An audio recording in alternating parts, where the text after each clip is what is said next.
नमस्कार विद्यार्थी मित्रांनो, स्वागत आहे तुमचं माझ्या यूट्यूब चॅनलवरती।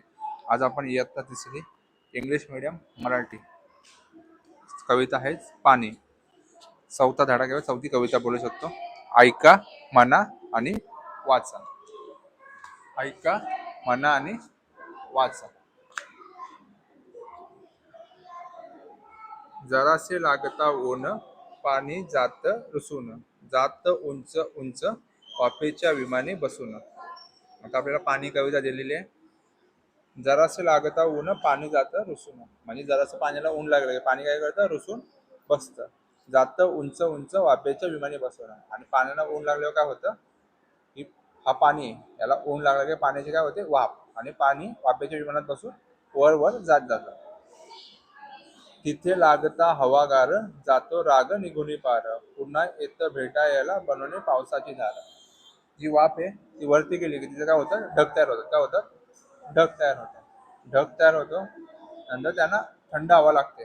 थंड हवा लागली त्यांचा राग येतो, निघून जातो। काय होतो, राग निघून जातो, आणि पुन्हा येतं भेटायला बनवून पावसाची धार, आणि ते परत जमिनीला भेटायला काय बनवून येतं, पावसाची धार बनवून येतं। काय तर पावसाची धार। पाणी नितळ असतं जसं पटकन रुसतं, छोट्या मुलासारखं तसं पटकन असतं।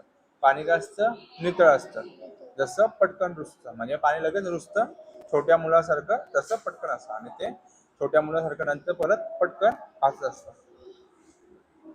आता याच्यामध्ये बघा चित्र दिलंय, हा कोण आहे, सूर्य। कोण आहे, सूर्य। हे आहेत ढग, ढगामधून पडतोय पाऊस। काय होतं, पाऊस पडतो, आणि हे पाण्याची होते वाफ। काय होते, वाफ।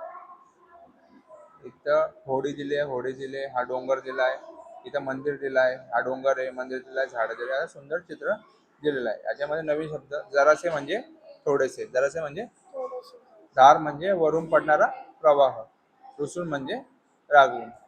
आता याची प्रश्नोत्तर मी पुढच्या व्हिडिओमध्ये देईल, सध्या मी तुम्हाला शिकवलंय। आपल्या कवितेचं नाव काय होतं, पाणी। काय होतं, पाणी। परत ऐका, जरासे लागता ऊन, पाणी जातं रुसून। काय होतं, जरासं ऊन लागलं पाणी काय करतं, रुसून जातं। तिथे लागता हवागार, जातो राग निघोनी पार, पुन्हा येतं भेटायला बनवणी पावसाची धार। परत भेटायला काय बनवून येतं, तो पावसाची धार। पाणी नितळ असतं जसं पटकन रुसतं, पाणी नितळ असतं जसं पटकन रुसतं, छोट्या मुलासारखं तसं पटकन हसतं। ही कविता लिहिली आहे डॉक्टर निलिमा गुंडी यांनी।